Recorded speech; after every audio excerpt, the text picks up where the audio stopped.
Hi friends, welcome back to my channel. Today's topic accounting for management important questions explanation theory and problematic unit 3 financial statement analysis meaning financial statement analysis is the process of reviewing and analyzing a company's financial statements like balance sheet, income statement and cash flow statement to assess its financial health, performance and future aspects. ఇక్కడ meaning ఏం చెప్తున్నాడంటే financial statement analysis అనేది review చేస్తుందంట balance షీట్ని, income స్టేట్మెంట్ని, cash flow స్టేట్మెంట్స్ని review చేసి అందులో డాటా అనేది ఎలా రికార్డ్ అయింది, దాంతో యూజ్ ఏంటి అనేది అనలైజ్ చేసి కంపెనీ పొజిషన్ ఎలా ఉంది, ప్రాఫిట్స్లో ఉందా లాస్లో ఉందా అనేది కంపెనీ ఫైనాన్షియల్ హెల్త్ అనేది ఐడెంటిఫై చేస్తుంది అన్నట్టు ఫైనాన్షియల్ స్టేట్మెంట్ అనేది. Definition: according to Metcalfe and Tittard, financial statement analysis is a process of evaluating the relationship between component parts of financial statement to obtain a better understanding of a firm's position and performance. Same meaning ఎలా ఉందో ఇక్కడ definition కూడా అదే. ఒక సంస్థ యొక్క కండిషన్ని check చేయడానికి financial statement అనేది యూజ్ అవుతుందంట. Need of financial statement analysis.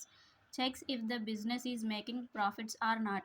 Financial statement analysis ఏం చేస్తుందంటే ఒక బిజినెస్ అనేది ప్రాఫిట్స్ తెస్తుందా లేదా అనేది చెకింగ్ చేస్తుంది అన్నట్టు.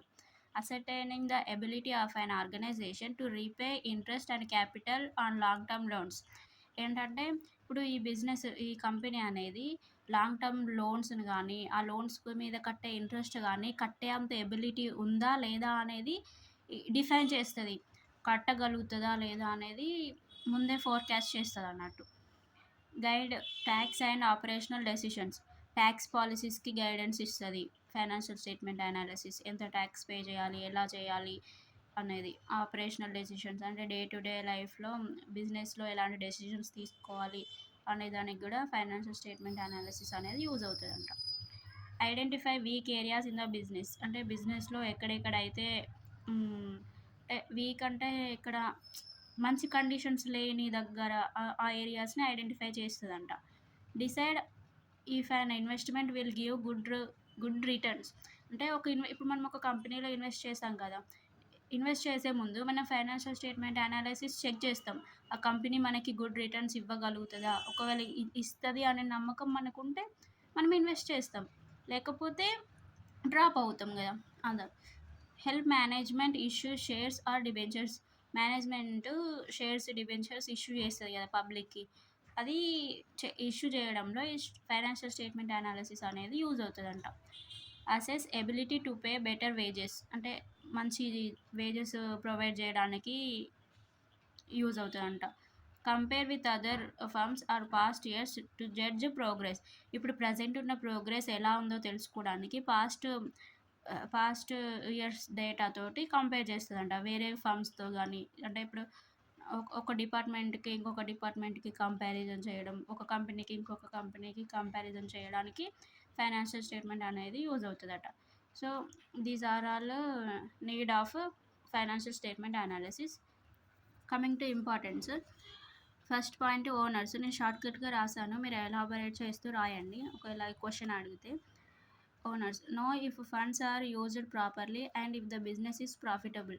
ఓనర్స్కి ఇప్పుడు కంపెనీ ఓనర్స్ ఏం తెలుసుకోవాలనుకుంటారు, ఆ ఫండ్స్ అనేటివి వాళ్ళు కంపెనీలో ఇన్వెస్ట్ చేసే మనీ సరిగ్గా యూజ్ అవుతుందా లేదా, ప్రొడక్షన్ పర్పస్కే యూజ్ అవుతుందా లేకపోతే వేస్ట్ అవుతుందా అనేది వాళ్ళు చెక్ చేసుకుంటారు కదా. అది తెలియడానికి అంటే ఈ స్టేట్మెంట్ అనాలిసిస్ అనేది చెప్తుందంట ప్రాఫిట్స్ తెస్తుందా లేదా ఈ కంపెనీ అనేది. ఓనర్స్కి. Creditors evaluate the firm's financial health before lending money. Creditors అంటే అప్పు ఇచ్చేవాళ్ళు ముందు ఏం చెక్ చేస్తారు, అసలు ఈ కంపెనీ మంచి కండిషన్లో ఉందా, ఒకవేళ ఇప్పుడు మనం మనీ ఇస్తే మళ్ళీ రిటర్న్ ఇవ్వగలుగుతుందా ఫ్యూచర్లో అనేది చెక్ చేస్తారు కదా, అదే అన్నట్టు. Investors decide whether to invest based on the companies performance and prospects. Company past data check చేస్తారు కదా ఇన్వెస్టర్స్, ప్రాఫిట్స్లో ఉందా లాస్లో ఉందా, కంపెనీ ఫ్యూచర్లో ముందుకు వెళ్తుందా అనేది. సో అలా first question, what is ratio analysis? Explain advantages and disadvantages. Ratio analysis అంటే ఏంటి, దాంట్లో అడ్వాంటేజెస్ ఆర్ లిమిటేషన్స్, డిసడ్వాంటేజెస్ ఏంటి అని అడుగుతున్నాను. Ratio analysis is a technique used to analyse and interpret financial statements, calculating various ratios. It helps in decision making and measures a firm's financial performance. Same financial statement analysis లాగానే ratio analysis కూడా financial డేటాని interpret చేస్తుందంట, analyse చేస్తుంది, ratios calculate చేసి decision మేకింగ్కి use అవుతుందంట. Advantages, simplifies financial statements అంటే ఇప్పుడు కంపెనీలో డేటా మొత్తాన్ని మనకు అర్థమయ్యే లాంగ్వేజ్లో సింపుల్గా షార్ట్ ఫామ్లో కన్వర్ట్ చేస్తుందంట రేషియో అనాలిసిస్. షో రిలేషన్షిప్స్ అంటే ఎలాంటి స్ట్రాటజీస్ యూజ్ చేయాలి, ఎలా గ్రో అవ్వాలి కంపెనీ అనేది తెలిసేలా చేస్తుందంట. ఎయిడ్స్ ప్లానింగ్ అండ్ ఫోర్కాస్టింగ్ అంటే ఫ్యూచర్ ప్లానింగ్ ఉండడం, ప్లానింగ్కి యూజ్ అవుతుంది రేషియో అనాలిసిస్. ఫోర్కాస్ట్ చేయడం, ఎలా ఉండబోతుంది కంపెనీ ఫ్యూచర్లో, ప్రాఫిట్స్ తేగలుగుతుందా లేదా అనేది చెక్కింగ్కి మనం ముందే ఫోర్కాస్ట్ చేయడానికి యూజ్ అవుతుంది అంట. ఎనాబుల్స్ కంపారిజన్స్ అంటే ఒక కంపెనీతోటి ఇంకొక కంపెనీతోటి కంపేర్ చేయడం, మన కంపెనీని వేరే కంపెనీస్తో. ఎలా అంటే మనకు ప్రాఫిట్స్ రావాలి అంటే అప్పుడప్పుడు కంపారిజన్ చేయాలి, ఎక్కడ మన కంపెనీ తక్కువ అవుతుంది, ఎక్కడ లాస్ వస్తుంది, ఎందుకు వస్తుంది అనేది చెక్ చేస్తూ ఉండాలి. సో దానికి యూజ్ అవుతుందంట. Acts as a control tool అంటే ఎక్కడైతే వేస్టేజ్ ఉందో అక్కడ కంట్రోల్ చేయడానికి రేషియో అనాలిసిస్ హెల్ప్ చేస్తుందంట. ప్రొవైడ్స్ టైలర్డ్ ఇన్ఫో అంటే క్లియర్ ఇన్ఫర్మేషన్ ప్రొవైడ్ చేస్తుందంట కంపెనీ గురించి రేషియో అనాలిసిస్. డిసడ్వాంటేజెస్ నేను ఓన్లీ సైడ్ హెడ్డింగ్స్ లాగా రాశాను, మీరు ఎలాబరేట్ చేస్తూ రాయండి. నాట్ ఐడియల్ ఫర్ కంపారిజన్స్ అంటే ఇలా అంటే ఓన్లీ మ్యాథమెటికల్ ఎక్స్ప్రెషన్స్లో ఉంటుంది కదా రేషియో అనేది, దానితో మనం కంపారిజన్ చేయడానికి అంత ఈజీగా ఉండదంట. ఐసోలేటెడ్ యూజ్ కెన్ మిస్లీడ్ అంటే ఇక్కడ ఓన్లీ స్ట్రక్చర్డ్ కాకుండా నార్మల్ డిజిట్స్లో ఉంటుంది డాటా, స్ట్రక్చర్డ్గా మనకి చెప్పే వాళ్ళు ఉండరు, జస్ట్ రేషియో అనాలిసిస్ చూసి మనం అన్నీ డిసైడ్ చేయలేము కదా అలా. Depends on data quality data ఉంటేనే మనకి యూజ్ అవుతుంది. Lakhs consistency, every time ratio analysis అన్నది క్యాలిక్యులేట్ చేయలేము. ఇగ్నోర్స్ ప్రైస్ లెవెల్ చేంజెస్ అంటే ప్రైస్లో ఇన్ఫ్లేషన్ కానీ డిఫ్లేషన్ కానీ ఉన్నప్పుడు వాటిని ఇగ్నోర్ చేస్తుందంట ప్రైస్లో డిఫరెన్సెస్ ఉన్నప్పుడు. ఓన్లీ క్వాంటిటేటివ్ డేటా మీదనే వర్క్ చేస్తుంది కానీ క్వాలిటేటివ్ చేంజెస్ని గుర్తించదు అన్నట్టు. బేస్డ్ ఆన్ పాస్ట్ డేటా మీద క్యాలిక్యులేట్ చేస్తారు. Just indicators, only normal data ఉంటుంది కానీ దాంట్లో ఎలా క్యాలిక్యులేట్ చేయాలి, ఎలా తెలుసుకోవాలి అనేది ఇన్ఫర్మేషన్ ఉండదు అన్నట్టు. What is ratio? Classification of ratios. Ratio అంటే ఏంటి అని అడుగుతున్నారు. Ratio is a simple arithmetic expression that shows the relationship between two numbers. ఒక రేషియో అనేది అర్థమెటిక్ ఎక్స్ప్రెషన్ అంట, అది రెండు నెంబర్స్ మధ్య రిలేషన్షిప్ని చెప్తుందంట. క్లాసిఫికేషన్ ఆఫ్ రేషియోస్ ఇలా డయాగ్రామ్ వేయండి. Liquidity ratios, turnover or activity ratios, profitability ratios, solvency or capital structure or leverage ratios. Liquidity ratios అంటే measures the firm's ability to mate short term obligations అంటే short టర్మ్లో company ఏదైతే చేయాలనుకుంటుందో అవన్నీ liquidity రేషియోస్లో చేయొచ్చు అంట. అంటే current ratio, liquidity ratio, absolute liquid ratio ఇవన్నీ వస్తాయి. టర్న్ ఓవర్ రేషియో దాన్ని యాక్టివిటీ రేషియో అని కూడా అంటారు. Measure how efficiently a firm uses its resources అంటే ఒక కంపెనీలో ఇన్వెస్ట్ చేసిన రిసోర్సెస్ అనేటివి ఎలా యూజ్ చేస్తున్నాయి అనేది టర్న్ ఓవర్ రేషియో చెప్తుందంట. క్యాపిటల్ టర్న్ ఓవర్ రేషియో అంటే క్యాపిటల్ గురించి డిఫైన్ చేస్తుంది. Fixed assets turnover ratio fixed assets గురించి చెప్తుంది. Working capital, inventory turnover ratio, debtors turnover ratio, creditors turnover ratio ఇవన్నీ turnover రేషియోలో ఉంటాయి. Third one profitability ratios shows the profit earning capacity of the business. అందులోనే ఉంది కదా profitability అంటే ఎంత ప్రాఫిట్ ఎర్న్ చేయగలుగుతుంది ఒక సంస్థ అనేది ప్రాఫిటబిలిటీ రేషియోస్లో తెలుస్తుందంట మనకి. ఇందులో 2 పార్ట్స్ ఉంటాయి. In relation to sales, in relation to investment. సేల్స్లో ఎలా రేషియోస్ ఉంటాయి, ఇన్వెస్ట్మెంట్స్లో ఎలా ఉంటాయి అనేది చెప్తున్నాను. సేల్స్లో అయితే gross profit ratio, operating profit ratio, net profit ratio, operating ratio. In relation to investments, return capital employed, return on total assets, return on shareholders funds, return on equity, dividend yield ratio, price earning ratio, earnings per share. Next one, solvency or capital structure ratio assesses a firm's long term debt paying ability. అంటే long term loans ఉంటాయి కదా, అవి pay చేయగలుగుతుందా లేదా. Solvency అంటే ఎలా చెప్తారు, pay చేసే అంత శక్తి ఉందా లేదా అనేది చెక్ చేస్తారంట. Debit equity ratio, solvency ratio, interest coverage ratio, fixed assets ratio, proprietary ratio, debit ratio, capital gearing ratio, ఇవన్నీ సాల్వెన్సీలో ఉంటాయి. Next question, what is common size statement analysis. Common size statement analysis అంటే ఏంటి? Common size statement express every item in the financial statements as a percentage of a base figure. Total assets for the balance sheet and net sales for the income statement. ఏంటంటే ఇక్కడ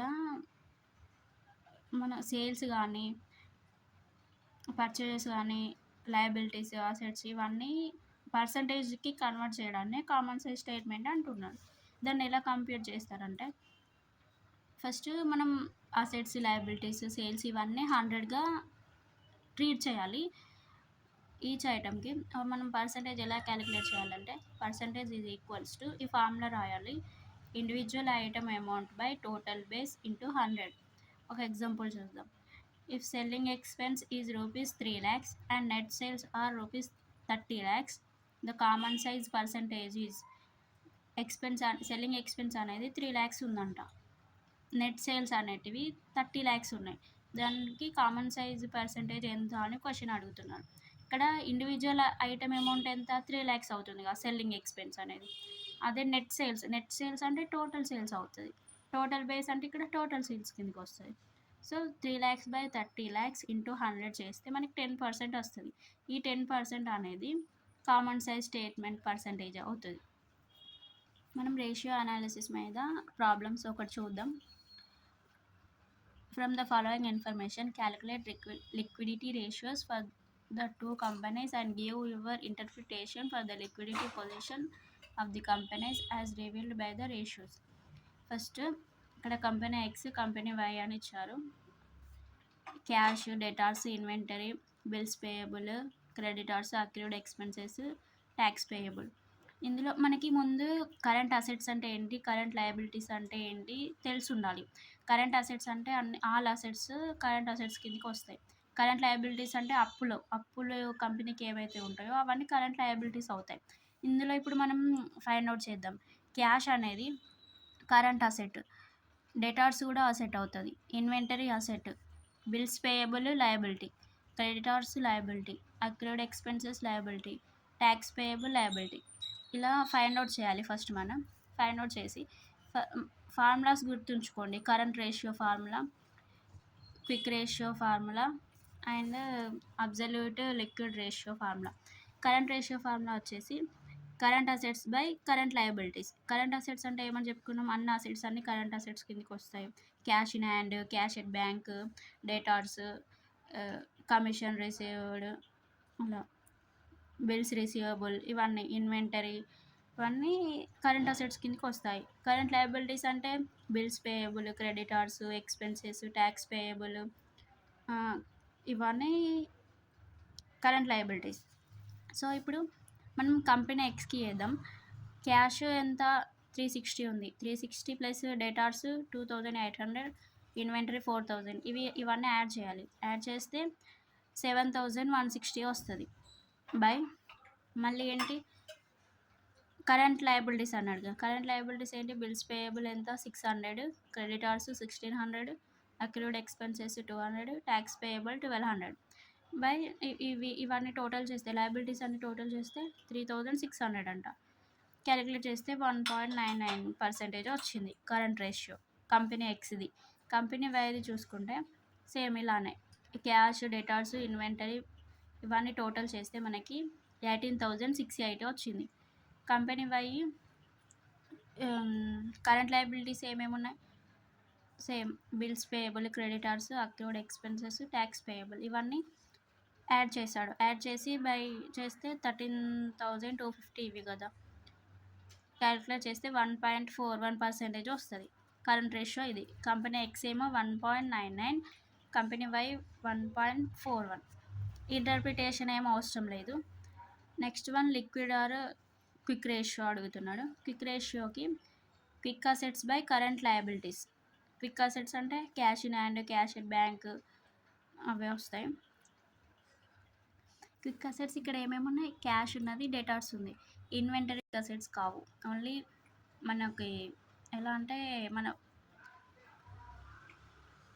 కంపెనీలో ఎప్పటికీ ఉండే వాటిని quick assets అంటారు. Cash డేటార్స్ ఉంటాయి కదా, so ఇక్కడ క్యాష్ డేటార్స్ యాడ్ చేస్తే 3,160 వస్తుంది. కరెంట్ లయబిలిటీస్ ఇక్కడ ఎంత ఉంది, సేమ్ అదే అమౌంట్ ఇక్కడ వేసుకున్నాడు 3,600 చేస్తే మనకి 0.88 వస్తుంది. కంపెనీ వైది ఇది కూడా సేమ్, క్యాష్ డేటార్స్ చేస్తే 6,680 డివైడెడ్ బై 13,250 చేస్తే 0.50. ఇది quick ratio. Next absolute liquid ratio. Absolute liquid assets ఏమున్నాయి, ఓన్లీ క్యాష్ ఉంది. అబ్జల్యూట్ అంటే ఖచ్చితంగా అంటే క్యాష్ రూపంలో ఉన్న వాటిని లిక్విడ్ అసెట్స్ అంటారు. క్యాష్ కాకుండా వేరే ఏవైనా కూడా అవి లిక్విడ్ అసెట్స్ కిందకి రావు. ఇక్కడ మనకు ఓన్లీ క్యాష్ రూపంలో ఏది ఉంది, క్యాష్ ఒక్కటే ఉంది కదా 360, సో అదే తీసుకున్నాడు ఇక్కడ. Absolute liquid assets by current liabilities అనేది ఫార్ములా. మీరు ఫార్ములాస్ గుర్తుంచుకోండి, ఆన్సర్ ఈజీగా అవుతుంది. కంపెనీ ఎక్స్లో క్యాష్ ఎంత 360 ఇచ్చాడు కాబట్టి 360 బై కరెంట్ లయబిలిటీస్ సేమ్ అన్నిటికీ ఇలా 3,600 టోటల్ క్యాలిక్యులేట్ చేసింది ఇక్కడ వేసుకుందాం. కంపెనీ ఎక్స్కి 0.1 వస్తుంది. కంపెనీ వైలో క్యాష్ ఎంత ఇచ్చాడు 280 బై 13,250 చేస్తే 0.02. సో ఇది absolute liquidity ratio.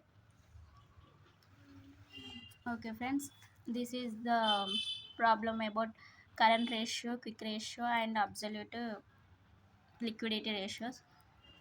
So please subscribe to my channel. Thank you.